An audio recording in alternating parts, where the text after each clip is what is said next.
horrendous massacre took place. We went there together, and then I showed you a short film of some of the horrors, and I wonder if you can give you some of your impressions of what you saw. It was jarring to see the scene of the massacre, or one of the scenes of the massacres, as well as to see the short film afterwards that showed more of innocent people getting killed. It was troubling in that movie, especially to see the joy experienced by the people that were killing innocent civilians, including kids and babies and defenseless people, essentially. So, it's one thing if civilians die accidentally, but if it's another thing to revel in the joy of killing civilians. That's not, that's evil. It's really a manifestation of a death cult. That's what Hamas is. It's a death cult, and they glorify gore. I mean, some of the things that we saw are children being murdered in front of their parents being murdered in front of their children, mothers who hid their little boys in a laundromat, in an oven, or in a hidden attic, and these monsters found the attic, and you can imagine what these people felt. These little boys felt like in a grim fairy tale. The monster is coming at you, and they killed them and burned them. They beheaded women, they beheaded men. They tied a woman next to a tree and raped her repeatedly, and then murdered her. They shot at people in a nature festival, music festival. Yeah. Killed hundreds. You saw the pictures there. Yeah. It's just horrible. I mean, just killed people. Women.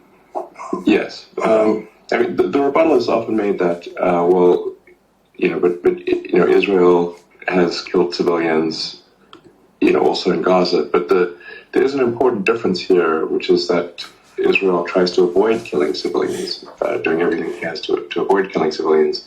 And, there's not sort of joy expressed in killing civilians. Well, it's regret. First of all, every civilian casualty is a tragedy, and we try to minimize them. But what is happening here is that Hamas is essentially committing a double war crime. The first war crime is to deliberately target civilians, and not only target them, but mutilate them, rape them, behead them, burn them. The second war crime is to deliberately hide behind civilians, which is what they're doing in Gaza. So they're not an army in bases or out in field maneuvers. They're implanting themselves in residential areas, in schools, and hospitals. The hospitals are their command centers. We found tunnels there. Yeah. With the military equipment, with guns, with ammo. So what do you do against an enemy of this kind? Well, the one thing you cannot do is give immunity to the terrorists because they're hiding among civilians. Because if you give them immunity, everybody says they shouldn't be doing this. But effectively, nobody's willing to take the action to make sure that this is not an effective tactic. Because if it is, it'll repeat itself again and again and again. By the way, Hamas says we're going to do it again and again. But it's not only against Israel that they'll do it. This will spread very quickly throughout the Middle East, imperil the entire region. From there they'll go to Europe, and from there they'll also go elsewhere to America, whom they call the Great Satan. We're just a little Satan. Yes, America is the Great Satan. America is the Great Satan. And this is an Iranian axis. Yes. It's Iran, Hezbollah, the Houthis, and Hamas. Yes. It's all part of that same axis that goes against Israel, the United States, free civilization, and the modern Arab states. We're all on one side, they're on the other side. So how do you fight it? Well, let's see. The people who are protesting what Israel is doing do not take into account the fact that Israel asked, we called on the Palestinian population to leave the zone of fighting. Okay, they wanted to leave. Guess who stopped them at gunpoint? Hamas. Okay, we broke that and created a cordon, a safe corridor that they could leave to the southern part of the Gaza Strip, where no fighting was taking place. Yes. And guess who fired on the safe cordon that we safe corridor? Hamas.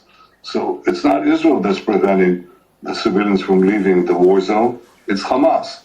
It's not Israel that is shooting at civilians who want to escape. It's Hamas. But we shouldn't give them the ability to escape responsibility, which is what all these demonstrations are happening. The example I'll give, Hitler does these horrible crimes.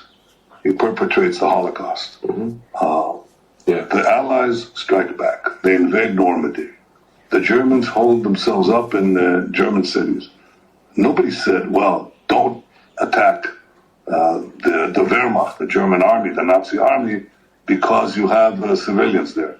In fact, that's exactly what the Allies did through the cities of France and the cities of Germany, and many, many, many civilians were killed. I don't know what history would be like if you had, the kind of mass communications that we have today, and protests would have been launched against the Allies on behalf of the Nazis, because as the German chancellor who visited Israel and saw these horrors, he said, Hamas are the new Nazis. Hamas are the new Nazis, and people are demonstrating either out of ignorance or out of malevolence. They're protesting for the wrong side. I mean, it was troubling to see massive protests in almost every major city in favor of Hamas, or they generally characterize it as sort of a Free Palestine movement. And I think, one can generally agree that we want a good future for Palestinians. And we want to, the challenge is really how do you get rid of the ones who are hell-bent on murdering Jewish people while, minimizing civilian casualties, and then ultimately stopping the sort of propaganda that is convincing people to engage in murder. So that's at the end of the day, that's really essential. Is to figure out, okay, how are they being trained to have to believe that murdering and having joy at the death of civilians is a good thing, and to stop that training. Well, I think you hit the nail on the head, because we have first a mission to destroy Hamas. Nothing's going to stop that, because if you want peace, destroy Hamas. If you want security, destroy Hamas. If you want a better life for the Palestinians in Gaza who've been hijacked by Hamas, destroy Hamas. All of that is a precursor to the question that you asked. You first have to get rid of the poisonous regime, as you did in Germany, as you did in Japan in World War II. These were two... There's no choice. There's no choice. So that's a prerequisite. Yes. But then look at what happened. I mean, what you had in Germany was denazification, and what you had in Japan under Douglas MacArthur was a cultural reformation. And Japan that you visit today is so different from Japan of the 1930s. Germany that you visit today is so different from Germany of the 1930s. Well, is that possible in the Arab world? And I categorically say, of course it is, because we've seen it already in two places. We've seen it in the Gulf states, and we see that when you visit Dubai or when you visit Abu Dhabi or when you visit Bahrain, you see something entirely different. There was, in fact, a cultural change there. And let me say that same thing is, in my opinion, happening to a considerable extent in Saudi Arabia. The de-radicalization of these Muslim countries, these Arab countries, some of it already took place, some of it is taking place. But there's another country with a substantial Arab minority where that has already taken place, and that's called Israel. 20% of our citizens are Arabs, most of them Muslim. They serve on, in high places in the academy, in the Supreme Court, in the Knesset, and so on. And I'm not saying that there isn't some radicalism there, but mostly there isn't. And in fact, they're integrated into the society. So we have to do the same thing. We have to demilitarize Gaza after the destruction of Hamas, and we have to de-radicalize Gaza, and that will take some time. especially work on the mosques and on the schools. That's where children are, imbibe their values. Yeah. And then we have to also rebuild Gaza, and I hope to have our Arab friends help in that context. Yeah, and I'd like to help as well.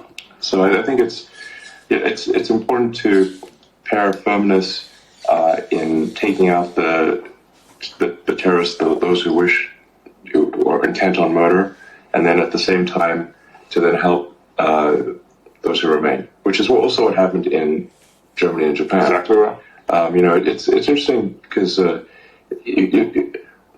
is quite a rare thing in history. Usually the victor pillages the loser. And if you look at it after World War One, the Treaty of Versailles was a big mistake, and it created immense bitterness in Germany, and it's part of what led to World War Two.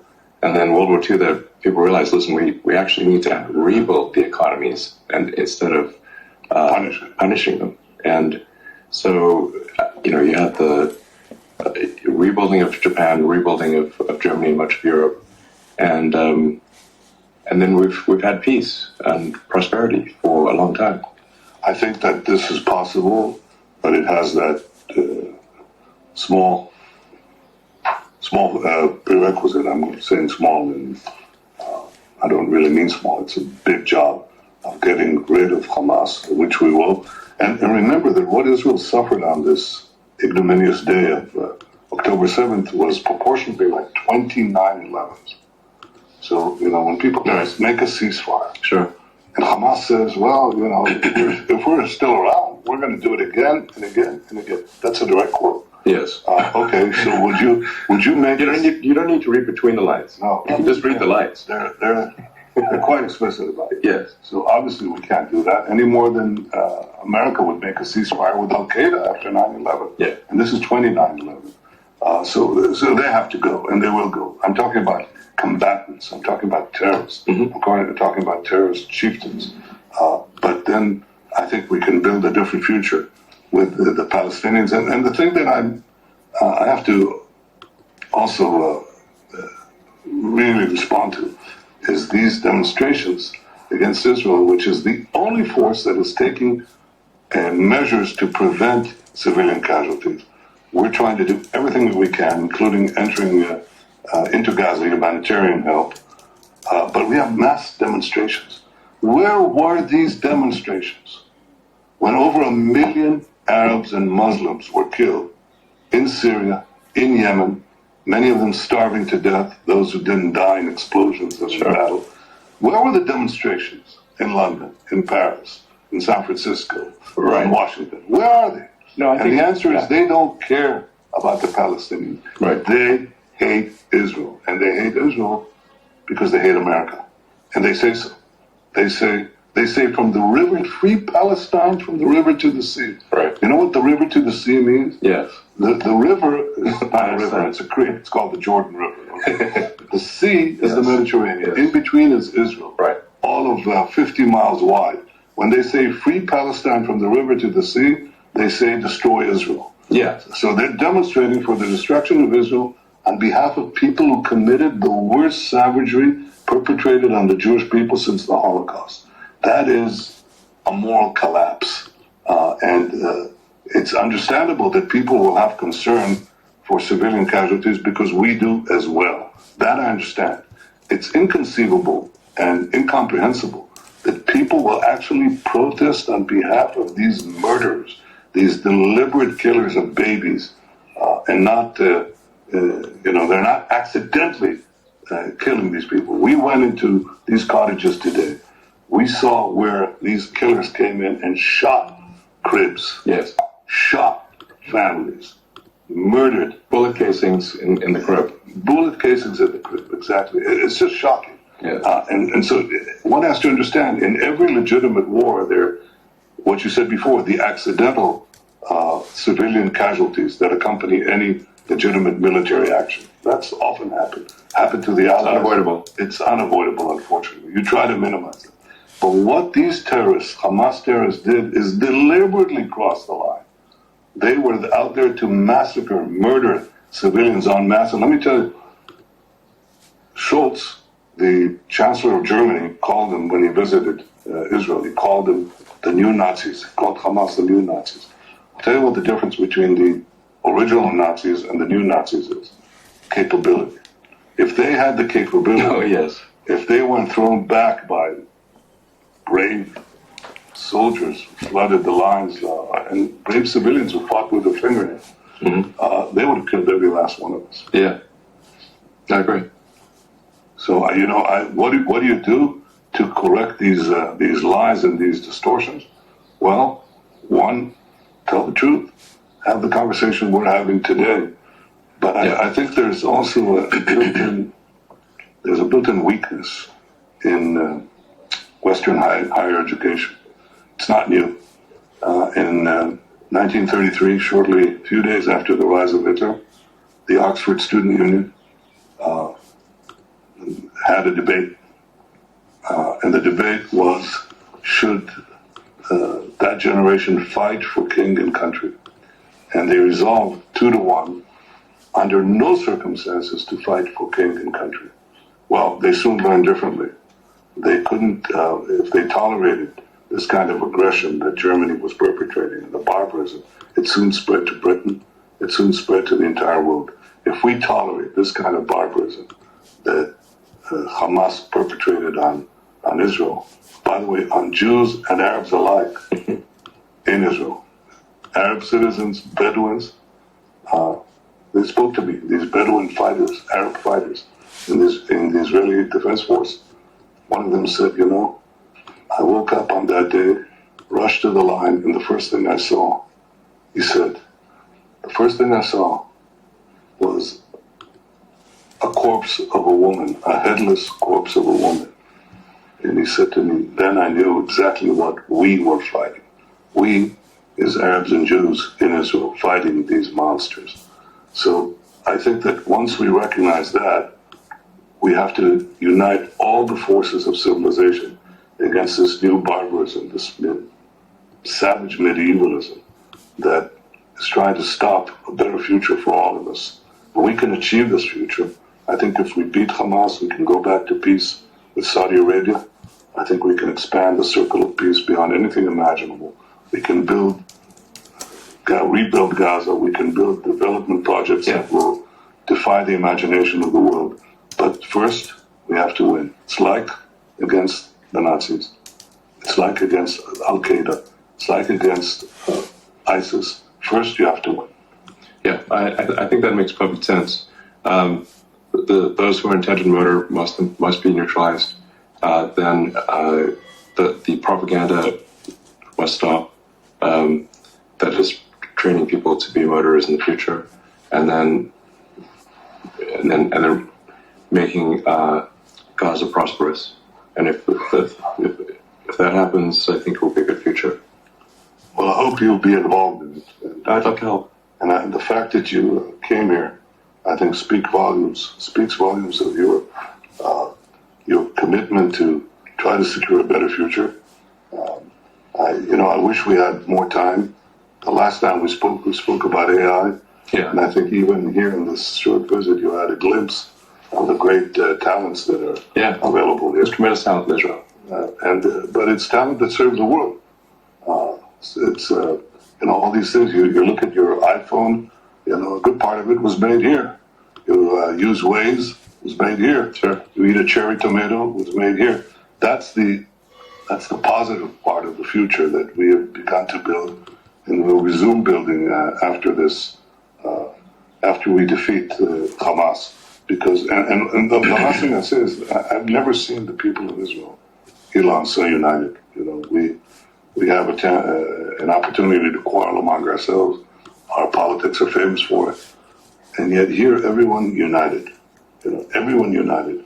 I formed a unity government, an emergency unity government, and the people, and it's not merely the soldiers, it's the families.